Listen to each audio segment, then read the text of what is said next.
과거와 미래는 어디요? 한 곳에서 바로 오늘 지금 여기에서 숨쉬게 되는데요. 한번 가보겠습니다. 208페이지예요. 2014년 4월 8일 마이클 히긴스 아일랜드 대통령이 사상 첫 영국을 방문했습니다. 국빈 방문한 거죠. 엘리자베스 2세 여왕이 참석한 가운데 만찬이 열렸습니다. 분위기는 차분하다 못해 냉랭했고요. 연회장에 입장하는 인사들의 얼굴에는 그들이 태어나기 전부터 생겨난 것처럼 보이는 불신 그리고 원망의 얼굴이 깊게 새겨져 있었습니다. 700년, 800년 동안 영국의 지배를 받았던 아일랜드는 독립을 쟁취하는 과정에서 끈질기게 어떻게요? 무장투쟁을 벌여왔습니다. 갈등의 틈새를 메우려는 시도는 충돌의 횟수 못지않게 빈번했고요. 양국 정상들은 화해를 위해 손을 맞잡곤 했습니다. 그런데 그때마다 뭐가요? 바로 그 과거가 발목을 잡았습니다. 현재에 집중하지 못했고요. 미래는 열리지 않았습니다. 과거가 발목을 잡는 순간, 과거의 발목이 잡히는 순간 현재에 집중할 수 없고요. 미래는 열리지 않습니다. 그래서 과거와 현재와 미래가 잘 연결돼야 되는데 과거가 딱 발목을 잡으면 현재도 집중 안 되고요. 당연히 미래는 열리지 않겠죠. 연회장의 공기는 무겁게 내려앉았다. 무엇으로도 그 핏빛 엄숙함을 바스러뜨릴 수 없어 보였다. 정적을 깬 건 엘리자베스 여왕이었다. 여왕이 건배사를 하기 위해 잔을 들어 올렸다. 여왕의 언어는 잔에 담긴 샴페인처럼 어떻게 투명했고 꾸밈이 없었다. 그러니까 뭔가 가식적으로 한 게 아니라 정말로 투명했고 꾸밈이 없었. 아주 담백한 그런 언어로 이렇게 이야기했습니다.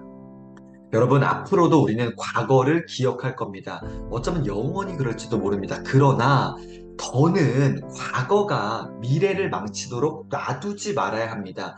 미래가 과거에 얽매이게 해서는 안 됩니다. 이제 미래의 문을 열어야 합니다. 그것이야말로 우리가 후대에 줄 수 있는 가장 위대한 선물입니다. 과거가 미래를 망치도록 놔두지 말아야 된다. 미래가 과거에 얽매이게 해서는 안 된다. 미래의 문 어떻게요? 열어야 된다라고 이야기했습니다. 옛말에 대어는 담담하다고 했습니다. 담담하다. 이 담담이란 말은 물의 흐름 따위가 그윽하고 아주 그 평온한 상태를 나타냅니다. 담담하다.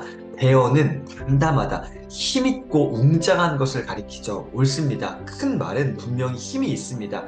반면에 소어는 수다스럽고요. 가볍고요. 약합니다. 여러분, 대언 그리고요 소원 어느 차이 또 어느 쪽에 또 무게중심을 두시겠습니까? 담담하게 물의 흐름 따위가 그윽하고 평온한 상태, 우리의 언어가, 우리 말의 품격이 대언이었으면 좋겠습니다. 소원, 수다스럽고 가볍고 약한 것이 아니라 대언이 됐으면 참 좋겠습니다. 212페이지 보세요. 스포츠 경기에서도 코앞의 길이 아닌 미래의 그 길을 내다보며 달리는 이들이 있죠. 누구예요? 바로 마라토너입니다. 마라토너의 임무가 뭘까요? 그들의 사명은 뭐예요? 바로 완주, 끝까지 달려내는 것입니다. 어떻게 해요? 끝까지 가는 거예요. 총 42.19km의 거리를 뭐하지 않고 포기하지 않고 달려서 결승점을 통과하는 것이 자신의 존재 이유입니다. 오늘 저와 여러분의 삶의 존재 이유는 무엇인가요? 우리에게 주어진 삶의 순간들을 완주하는 것이 아닐까요? 포기하지 않고 지금 오늘 여기에 집중하는 것, 정말로 그 끝까지 한번 가보는 것이요. 그것이 오늘 우리의 어떤 삶의 중요한 존재 이유 가운데 하나라고 생각합니다. 자, 마라톤 선수는 2시간이 넘게 평균 20km의 속도로 달립니다. 정말 중요한 구절이라고 생각합니다. 꾸준히 속도를 유지하기 위해 뭐를 조절할까요? 바로 페이스 조절을 하죠. 적절히 체력을 안배하는 것입니다. 나만의 리듬으로 달려내는 것이죠. 나만의 리듬으로 상대방을 또한 앞지를 수도 있는 것입니다. 그저 그냥 막 헉헉대며 쫓아가는 것이 아니라 그게 아니라 내가 좀 천천히 갈 때도 있고 조금 속도를 낼 때도 있고 누구의 리듬이요? 바로 나만의 리듬이요. 여러분의 리듬으로 달려갔으면 좋겠습니다. 꾸준하게 속도를 냈으면 좋겠습니다. 천천히 가더라도요. 끝까지 꾸준하게 지속했으면 좋겠습니다. 어떻게 해요? 천천히 가더라도 나만의 속도로 오늘이라는 시간들을 잘 살아내셨으면 참 좋겠습니다. 자, 명심보감의 욕지미래 선찰이연이요. 무슨 말입니까?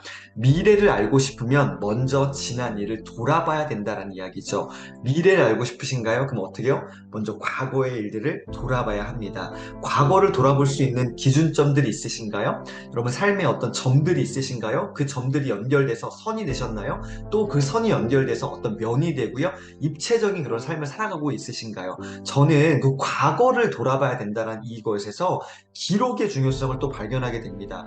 기록한 객관적인 나의 삶의 흔적들이 있어야 된다고 생각해요. 여러분 오늘이란 이 시간들 한번 잘 기록해 보시고요. 오늘 열심히 살아내셨으면 좋겠습니다. 미래를 알고 싶다면요. 미래를 알고 싶다면 지난 일을 돌아봐야 됩니다. 지난 일을 돌아볼 수 있는 과거의 흔적들, 기록들이 꾸준하게 정리되었으면 참 좋겠습니다. 자, 오늘 이 마지막 페이지입니다. 미래의 교훈은 과거에서 얻을 수 있습니다. 미래의 교훈은 어디에서요? 바로 과거에서 얻을 수 있겠죠. 과거라는 그 둥지에서 미래라는 그 알이 부화하게 됩니다. 오늘 이 과거라는 둥지 그리고 미래라는 알 부화하는 것, 자, 요 마지막 문장으로 정리해 보겠습니다. 과거는 벽이 되기도 하고요. 길이 되기도 합니다. 여러분의 과거는 벽이신가요? 아니면 길이신가요? 우리가 이미 살아왔던 그 과거라는 그 시간들, 그 흔적들이 우리 인생의 발목을 붙잡는 벽이 되고 있으신가요? 아니면은 길을 열어가고 계신가요? 물론 각자마다 삶의 어떤 그 무게 또 여러 가지의 어떤 에너지는 다를 겁니다. 그러나 우리가 그 과거를 어떻게 해요? 재해석해 봤으면 좋겠습니다. 아, 나의 과거는 벽이 아니라 길이었구나. 내가 오늘이란 하루를 잘 살아내기 위한 그 정말 멋진 길이 되었구나라고 재해석해 보시면 어떨까요? 자, 과거와 미래는 한 곳에서 숨쉰다. 앞날. 우리 미래를 잘 준비했으면 좋겠습니다. 오늘 지금 여기에서 나만의 속도대로 성장하고 있음을요. 한번 잘 인지하시고요. 그렇게 멋진 하루 보내셨으면 좋겠습니다. 오늘도 함께 해주셔서 감사합니다.